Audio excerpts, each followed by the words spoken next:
Welcome to USA Global TV and Radio, where our mission is to provide education, entertainment, hope, and inspiration.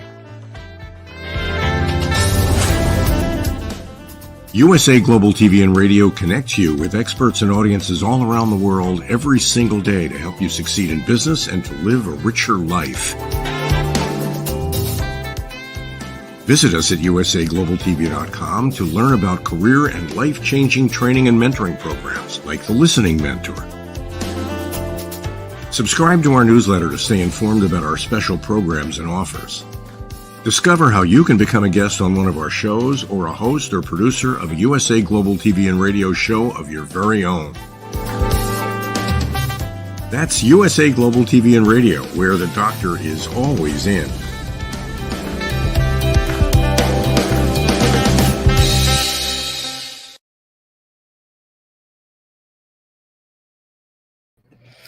Hello, everyone. A big welcome on this Friday here in the United States, and hello to all of our viewers and listeners across the world.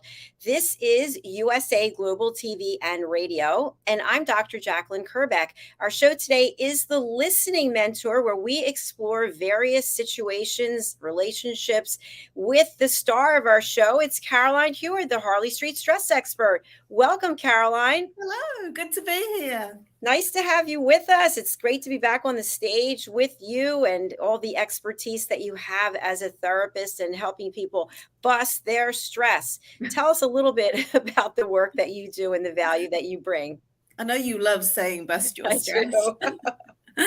It's I've been working with the chakra psychology, so it's root cause therapy for 24 years now.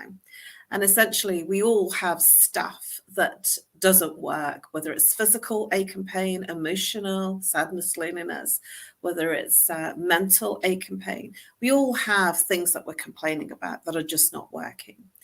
And I literally work through very quickly in a really quick way to identify the root cause.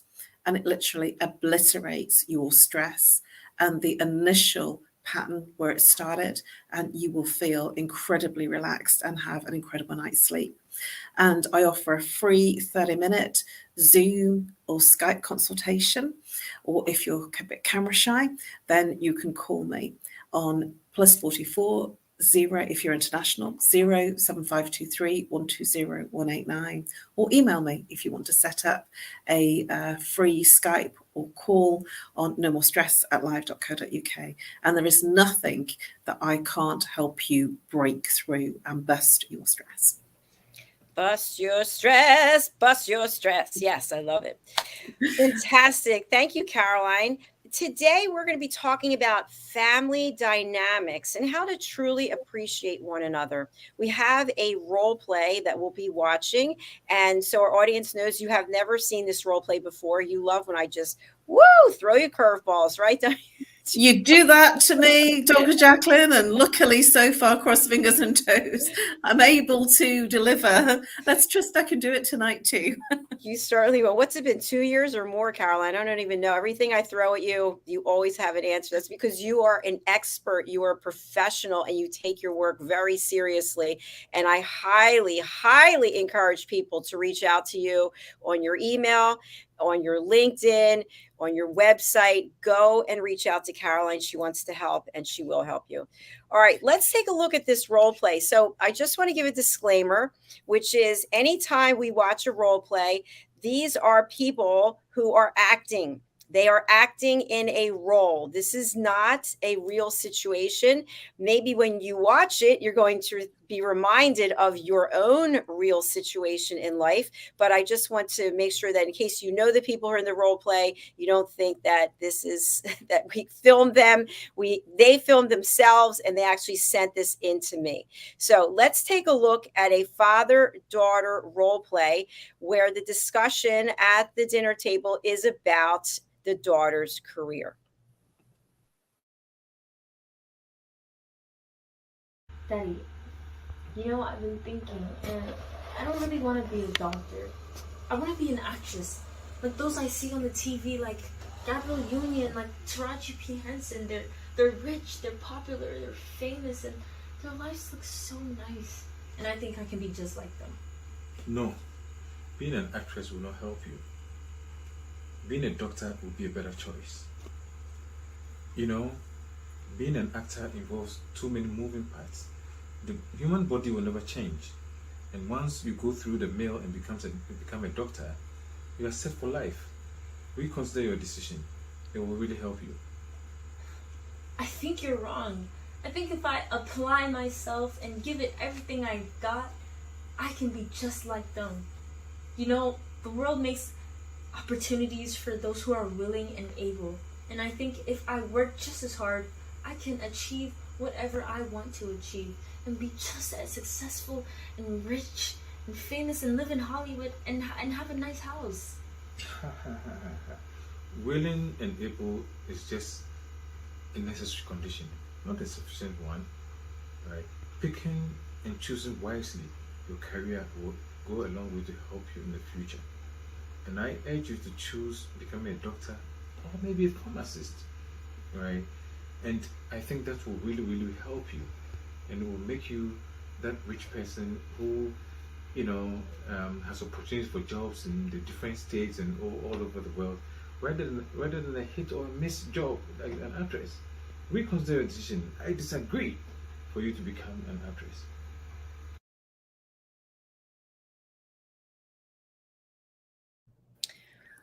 Wow, right? Woohoo! Thank you to our actors. We really do appreciate it. So she got to be an actress anyway. How about that?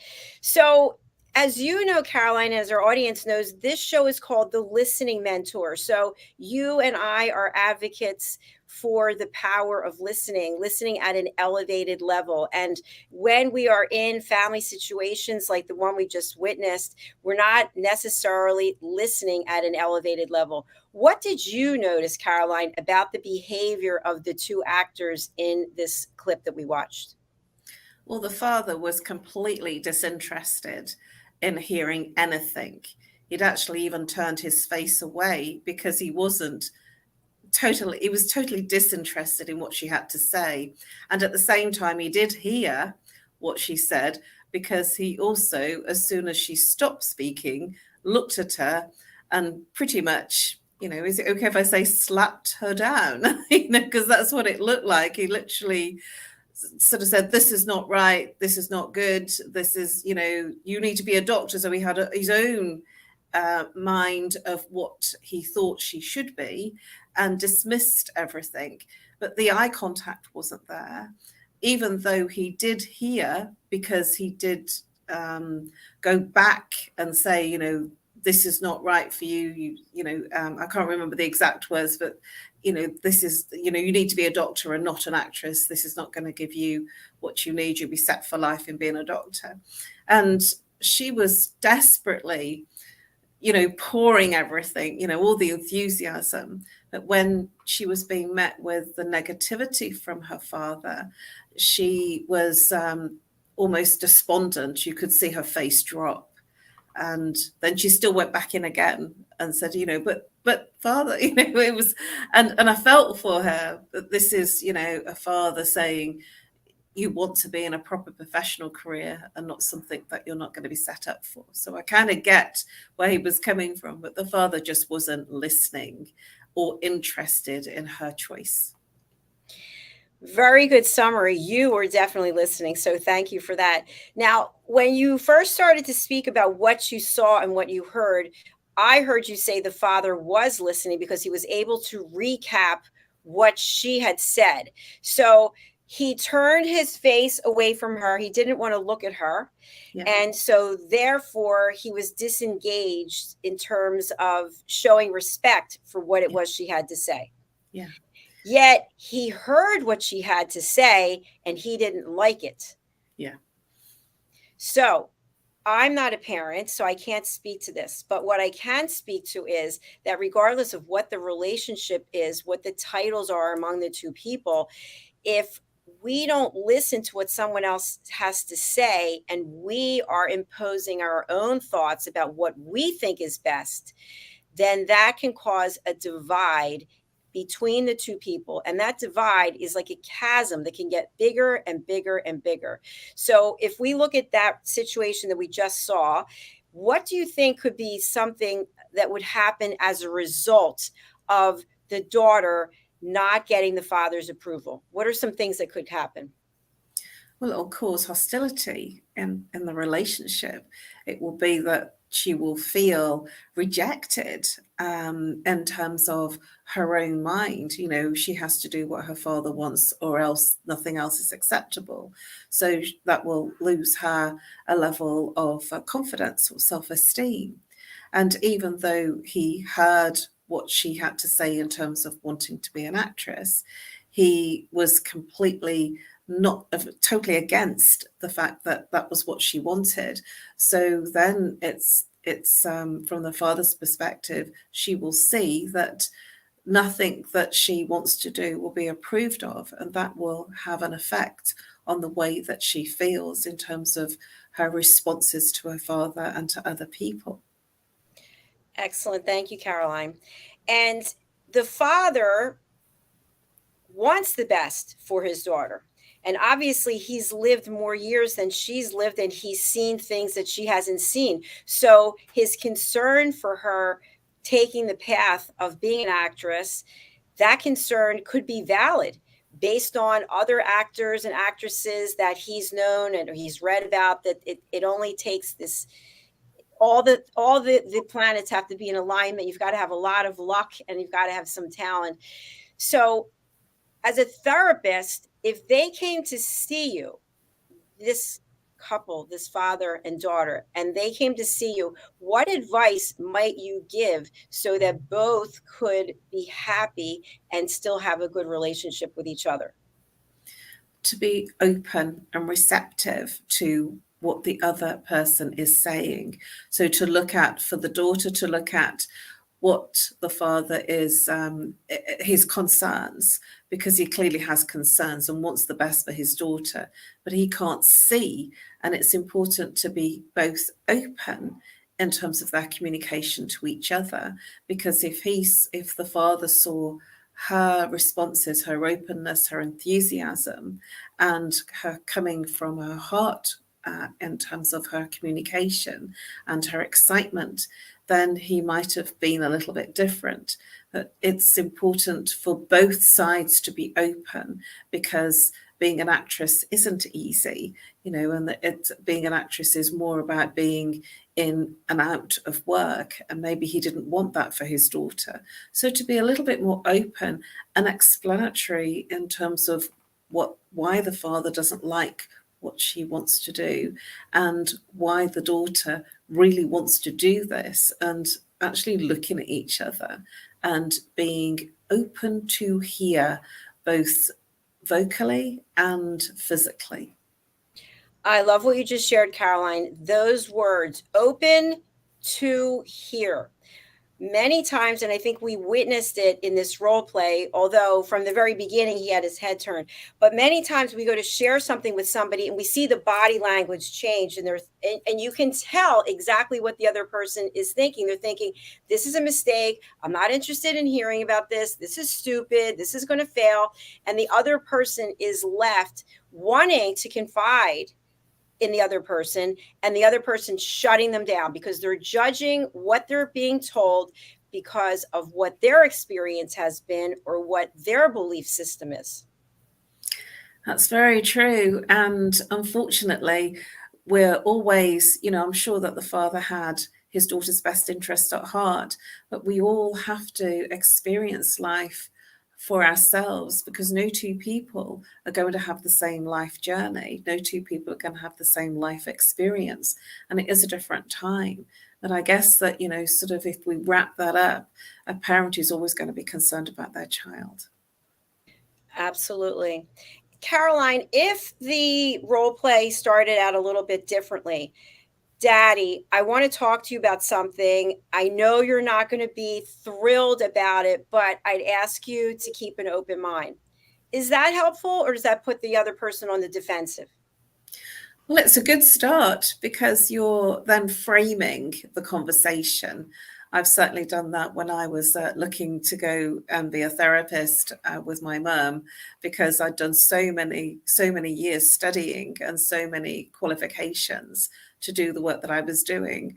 You know, my mum was actually very upset that I was almost, from her perspective, throwing it all away and then starting off again in something else. And she was very concerned because there was a lot of time, effort, money and study.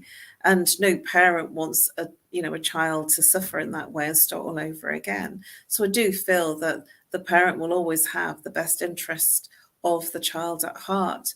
So yes, I feel that if she did caveat it that way, then the parent is expecting not to be happy. And at the same time, when you couch it in that perspective, then the father knows that he's not going to like it. And at the same time, the instruction is, be open to listen, sort of, I would like you to hear what I have to say. So you're kind of framing it in a way that what their response is going to be, and you want them to hear out what you have to say. Brilliant. Thank you. And when we look at framing, if the daughter had framed it that way, Daddy, I'm going to share something with you. I know you're going to have some concerns. You might not be happy, but I'd like you to keep an open mind. Then the father could say, yes, daughter, I will keep an open mind. And I ask that you keep an open mind for my feedback that I'll share after you share with me. And I love it. If only we did do that. Wouldn't it be great? And so this way they take their bag of bricks and they both put it down, and now they have an honest conversation. Now, in this specific case, the father does have some control over what the daughter is going to do. She's at home, and the father's going to have to give his permission, or else I imagine she's going to have to leave the home, or there's going to be some kind of price to pay for going down the route that she wants to go down.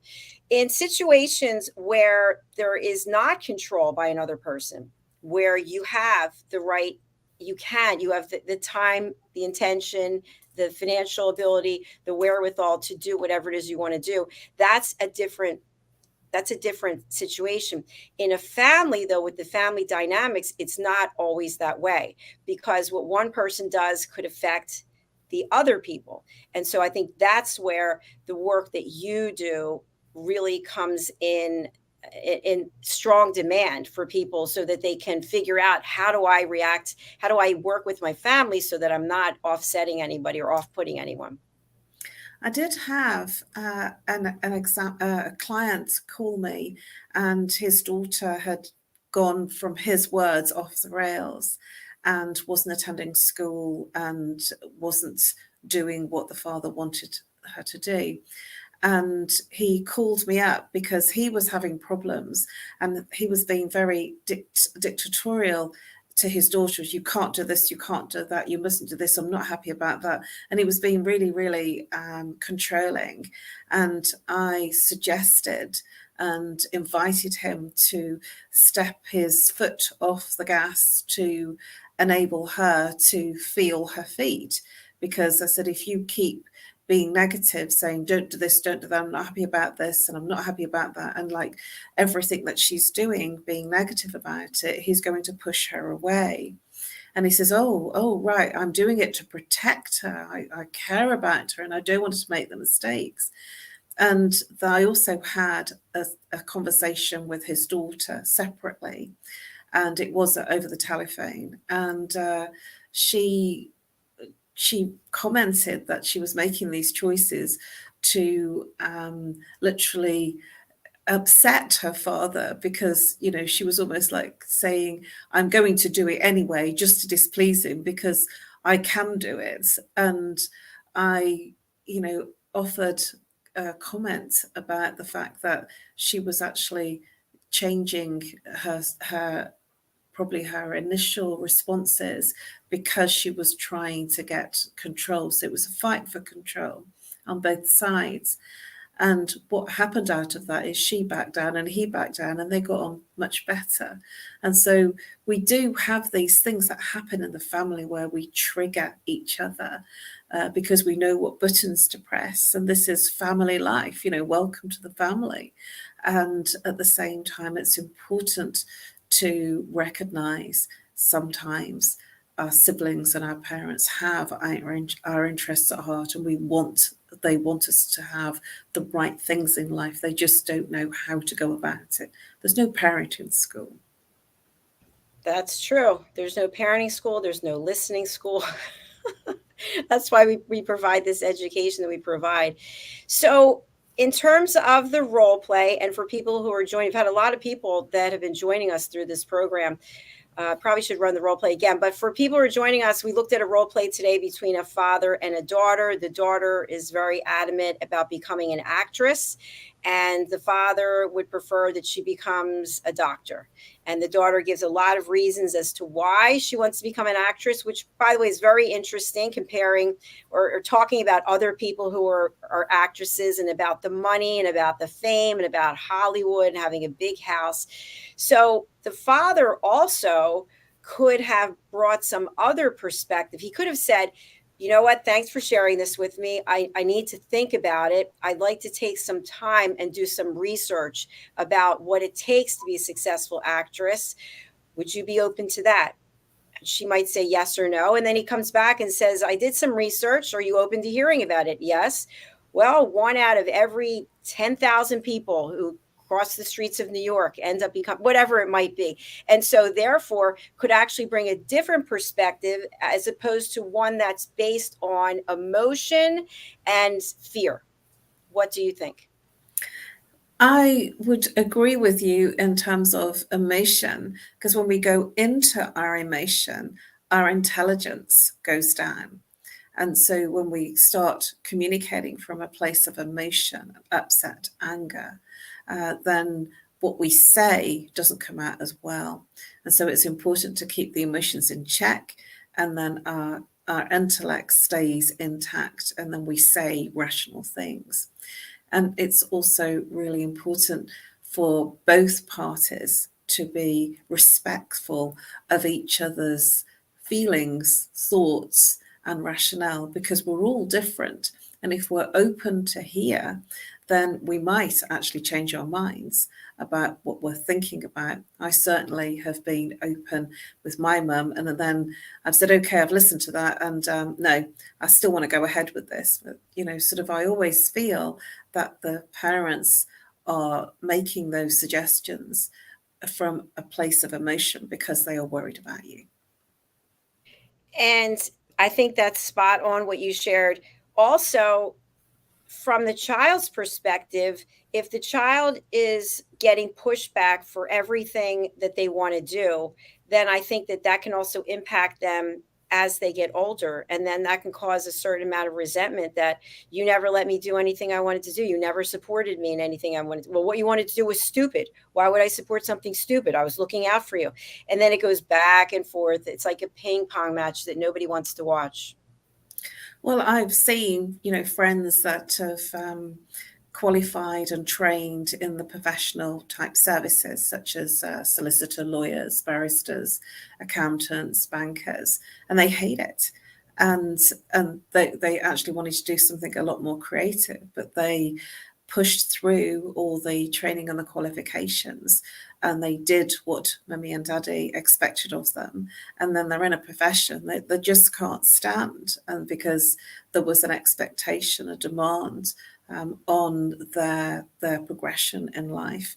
And this is also something to consider, because there are many people that have been in families with doctors and families that have had professional backgrounds, that there's an expectation on the child. And sometimes it happens that the child doesn't perform to that expectation.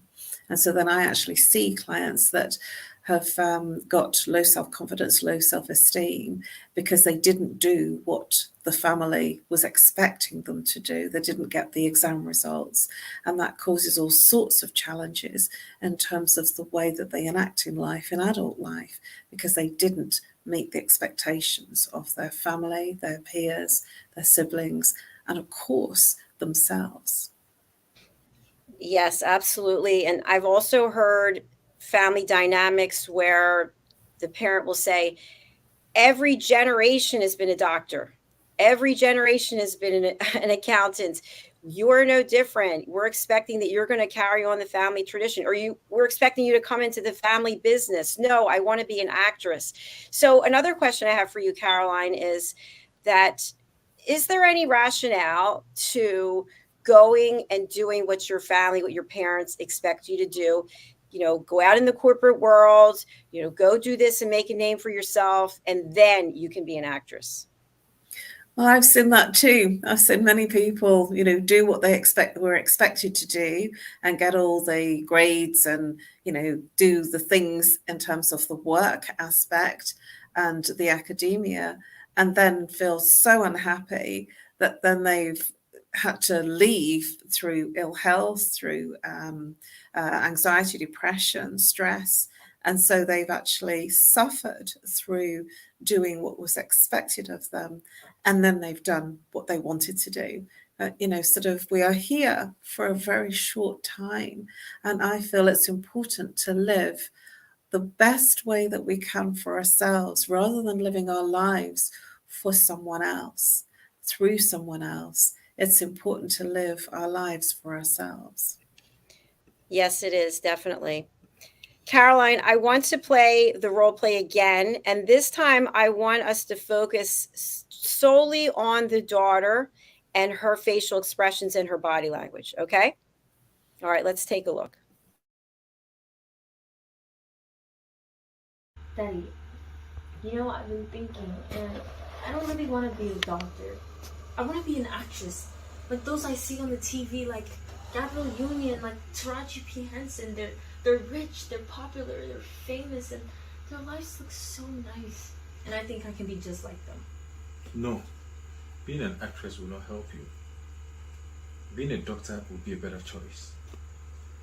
Being an actor involves too many moving parts. The human body will never change. And once you go through the mill and become a doctor, you are set for life. Reconsider your decision. It will really help you. I think you're wrong. I think if I apply myself and give it everything I got, I can be just like them. The world makes opportunities for those who are willing and able. And I think if I work just as hard, I can achieve whatever I want to achieve and be just as successful and rich and famous and live in Hollywood and have a nice house. Willing and able is just a necessary condition, not a sufficient one. Right? Picking and choosing wisely your career will go a long way to help you in the future. And I urge you to choose becoming a doctor or maybe a pharmacist, right? And I think that will really, really help you, and it will make you that rich person who, has opportunities for jobs in the different states and all over the world, rather than a hit or miss job like an actress. Reconsider your decision. I disagree for you to become an actress.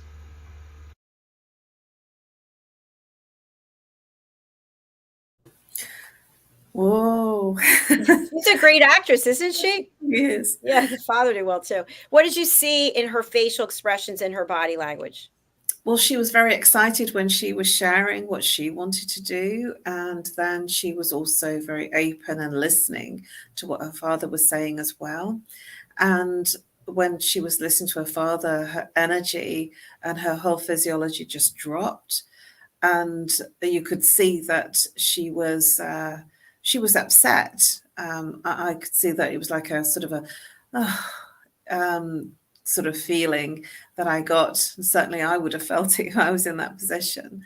And then when she was expressing and overcoming the objections that her father was coming out with. She was very lively and light, sort of full of light, and very, very positive. And her body language was kind of, she was rolling her arms and her hands, and you could see that she was going, I'm going to do this work, I'm going to do this work. And you could see, sort of in her energy, that she was kind of almost punching it out. So yes, it was like an upset feeling as she was being, they call it pouring oil on water, literally dampening the person's spirits. Yes, great recap. Thank you. Now, as we're looking at possible scenarios, if this conversation, this role play was extended, what if the father turned his body language, he turned toward her, he was listening, and he took the whole thing in, and he thanked her for sharing that and said, I love you. I don't approve of what you're doing, but I will help you any way I can. That would be lovely, wouldn't it? It's Christmas all over. The problem we have is that, when we're fixed in something, we're fixed. And that would have been a very lovely open segue for, some kind of common ground to explore together. So it is, it's an advantage point from both perspectives, both the father and the daughter, to be open, to look. Unfortunately, and I will put a dampener on this, when somebody's expressed that much, that I heard the no, and that was just it. And, that would have an effect, so it is about when people say things, it's important that the body language, the physiology, and the gesturing matches what they're actually saying, because we can say something but not actually be fully present and fully saying what we really feel. I'm going to share what I mean by that. We could be saying, yes, I really, really want to support you. And we know if we are looking and listening, the words are saying one thing, but the physiology is saying something else. Spot on as always. Thank you, Caroline. Now, this is something that happens, and it just happened in this role play, and it can happen to a much greater extent. You go to the family member and you tell them something, and they're not buying into it, and then you tell them again. Then you follow them downstairs and you tell them. You follow them upstairs and you tell them. You tell them at dinner. You tell them at breakfast.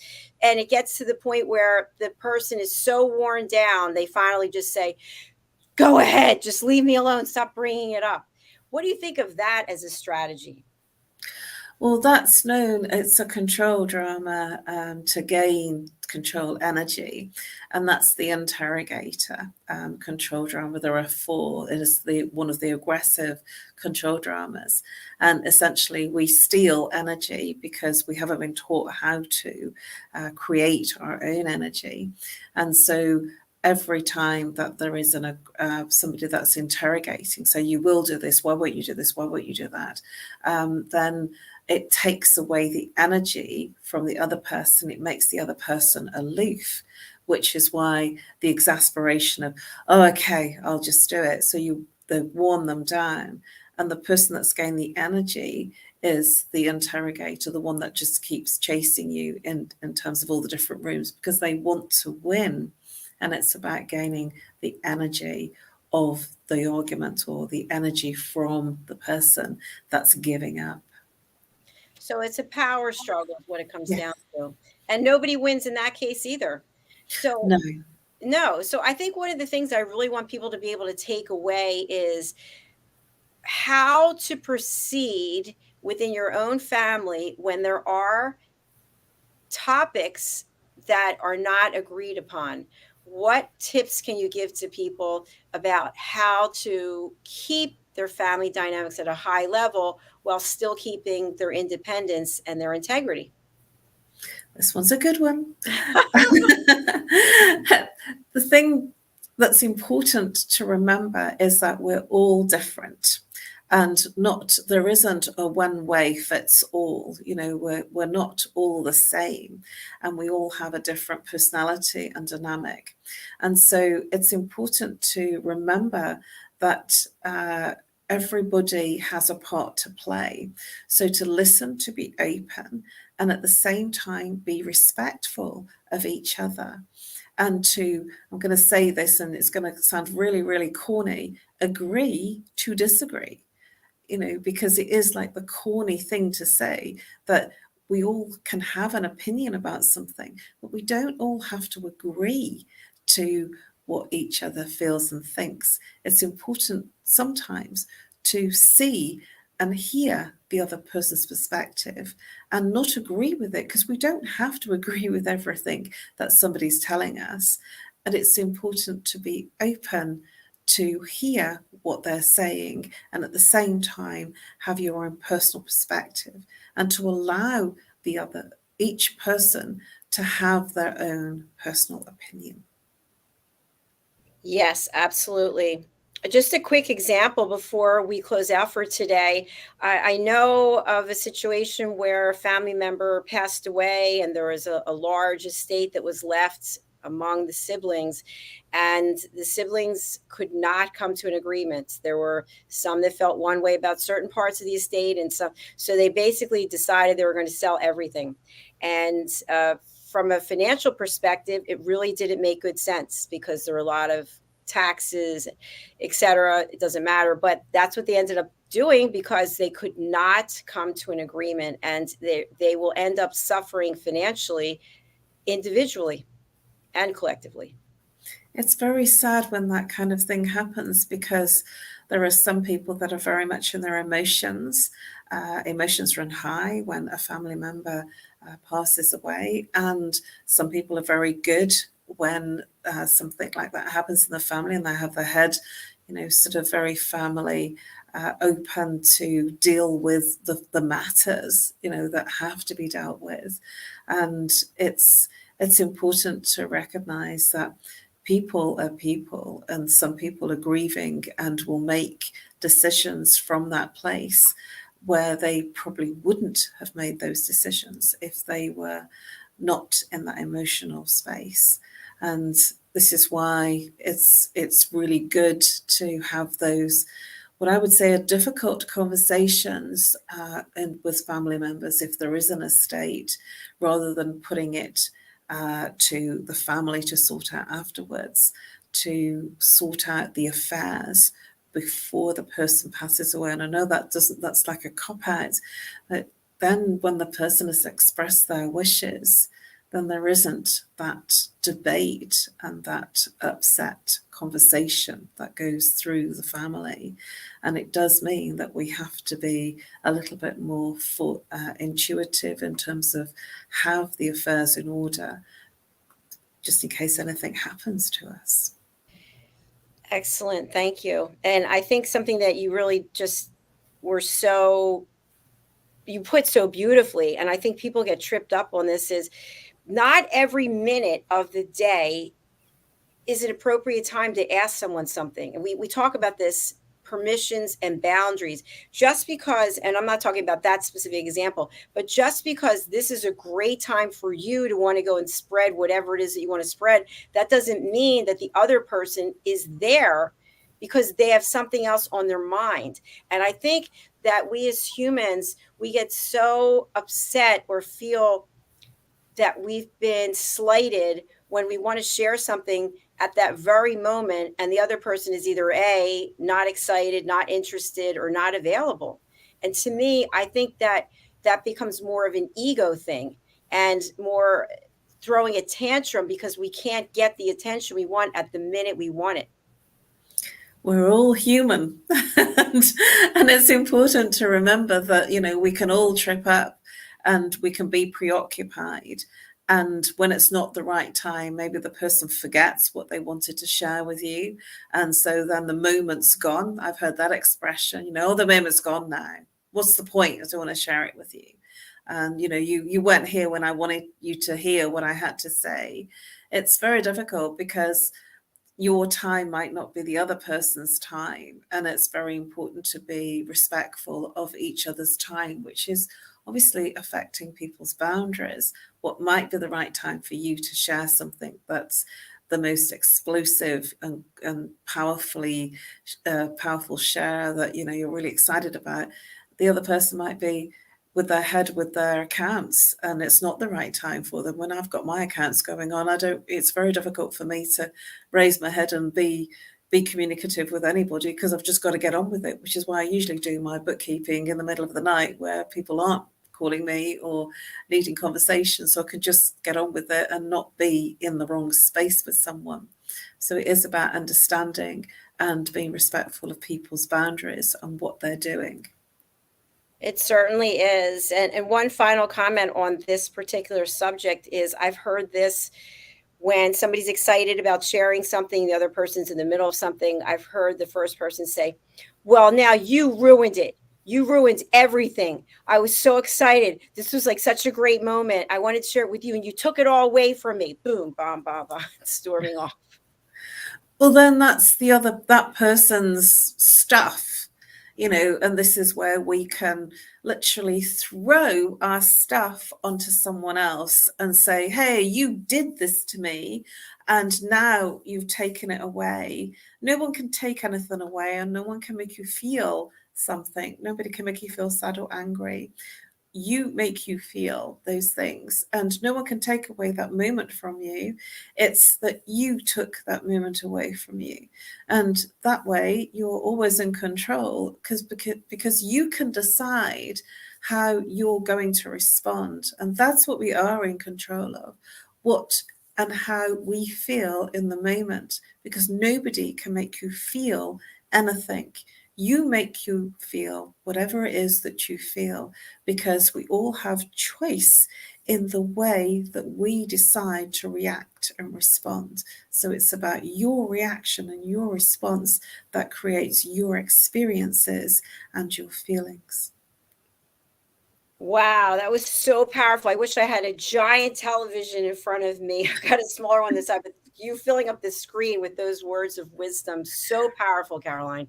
I think as we close out for today, I really feel like when we do the work on ourselves, we don't need that external validation. We don't need to be dialing for dollars, calling people, who's next, who can I call to tell this news? We can just celebrate whatever it is, or if it's something that's not good, we can work through it or ask for help. But we're setting ourselves up to fail if we think everyone that we reach out to is going to be as ecstatic as we are about whatever it is we want to share. That's very true. And a celebration is internal. It's your celebration. It's something that you've achieved. And when other people, when other people come in and they express something, then it's real rather than being forced upon you. Absolutely. Thank you, Caroline. Well, I still have you on Spotlight. Would you please share your contact information? Are you taking any new clients? And if so, how can they reach out to you? Well, you can reach out on email, which is nomorestress@live.co.uk, or call if you're camera shy or you're not very comfortable with email. If you're international, +44. If you're local, 07523 120 189, or for a free consultation. If you're camera shy, then a call is equally helpful to you. And if you're comfortable with camera, then Zoom or Skype. If you have any stress or any problem that you can't solve and you're struggling with stress and anxiety, whether it's physical, emotional, mental, behavioral, whatever the situation, and it's whatever you're complaining about, reach out. I offer a 30-minute consultation, which will really genuinely help you and give you incredible relief from that stress that you feel. And I'm going to use the words, it'll bust that stress and help you feel more relaxed and become more peaceful. Thank you so much, Caroline. A brilliant show, and would love to hear from people if they enjoy watching the role play. I have more role plays coming, and I always find them to be really helpful watching other people's behavior. What do you think, Caroline? Yeah, because it's people are people and behavior is. I have a few friends that say to me they love people watching. And I find that quite funny, because people are hilarious when you're not in a situation. It's almost like watching a sitcom. It's very true. And if you out there would like to film a role play, I need pairs of people, so 2 people in the same venue. Just go ahead and reach out. My contact information will be here so that you can find me, and we'd love to spotlight you and your partner for the role play. We're going to close out with a sponsorship from Zane Carson Caruth, and Caroline and I will be back next week. Yes? Yes, I'll be back next week. Yeah, first week of the month. All right, we'll see you all then. Bye. Bye-bye. Hi, my name is Zane Carson Caruth, and I'm the author of this book, The World's First Tooth Fairy Ever.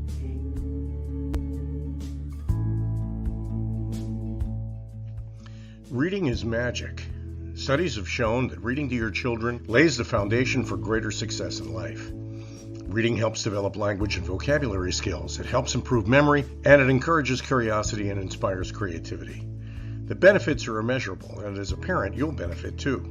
In only 10 or 15 minutes a day, you'll be creating more memories and a bonding experience that will last for years to come. So take time to read to your children. Read them books about things that engage and interest them. Tales of fairies and magic fascinate children, and as everyone knows, the Tooth Fairy is at the top of the list. If your child loves magic, wands, adventure, and what child doesn't, you'll love reading them books from the trademarked series, The World's First Tooth Fairy Ever. Follow along as Bella, the world's first tooth fairy, accidentally starts the tooth fairy tradition. Learn the tricks of being a professional tooth fairy in the book, Bella Starts a Tooth Fairy School. Your child's imagination will soar as you read the adventures of Bella and her magic wand.